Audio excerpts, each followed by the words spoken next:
sustaining everything as if I was plugged into an RV park, which would be, for me, a huge blessing. And the only thing is we're still having to use gasoline to run the generator, obviously. But I think it's worth it to have air conditioning and worth it to have access to a microwave and a toaster oven that I can use to cook food. And all this other stuff can be run off the battery bank. So we got a dual system that will run in conjunction with one another so that the RV can be used. The issue will be recharging. The generator obviously doesn't need recharging. It'll require gasoline. So I'll have to carry gasoline if I want to run the air conditioning and see what the expense of that will be. The other thing is the battery pack here will need to be charged. So if I'm stationary, it's kind of bad. If I'm driving every day, the batteries will charge automatically when I drive, because I'll just throw the switch here, the charging switch, and the whole battery bank will charge in one, when I drive somewhere. By the time I get to my destination, like an hour of driving or less, the whole battery bank should be fully charged up and ready to use.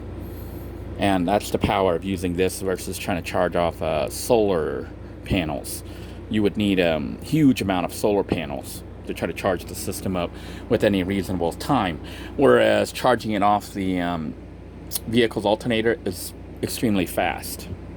So I think we've got most of the kinks worked out. The only thing that remains to be tested, which I'm going to test again later, is the refrigerator. For now, I think I'm actually going to lay down and take a nap in my air-conditioned RV. So until next time, everyone, take care. God bless you all. I hope you found this video interesting, if not informative. I know for me, I am excited. I am so stoked that the system appears to be working, and I actually have ice-cold air conditioning coming from the built-in rooftop AC versus having to adapt and use some small air conditioners. Because then, you got to install it and you got to deal with lugging it, and it's something that you can do and uses less power, but it's a pain in the butt if you've already got a working air conditioner that's much bigger and more powerful. Because this air conditioner right here sends cold here to this area. It sends it to the living room right here through these vents. So it's blowing cold air right now, right out. And it also sends it to the bedroom. So the whole RV is cooled down. And actually, sleeping up front, if I clear this area, you don't hear all that noise from the generator and the shakiness. So in theory, if I wanted to sleep with the air conditioner on, I might not necessarily sleep in the back room when the generator is running.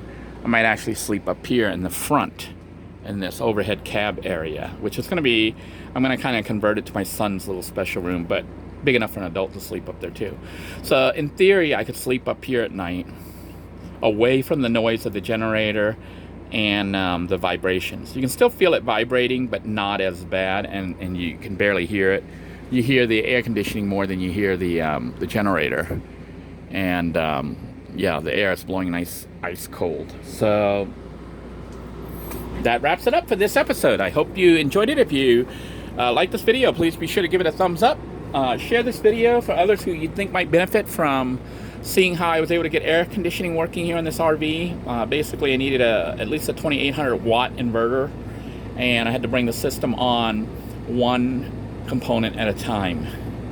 Had to shut everything off and then slowly bring them on one at a time, bringing the air conditioner on first because it's going to be the biggest draw.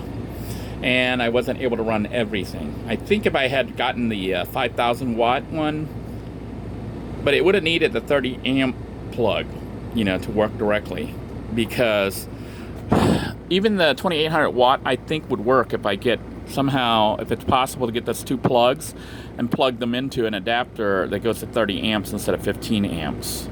I'm willing to bet that if I did that, if I was able to get both of the 120 volt outlets plugged into a converter that converts 212 volts to 130 amp, then 120 volt 30 amp instead of 120 volt 15 amps. Is it possible? If any of you are aware of that and know how to do that, if that's possible, let me know.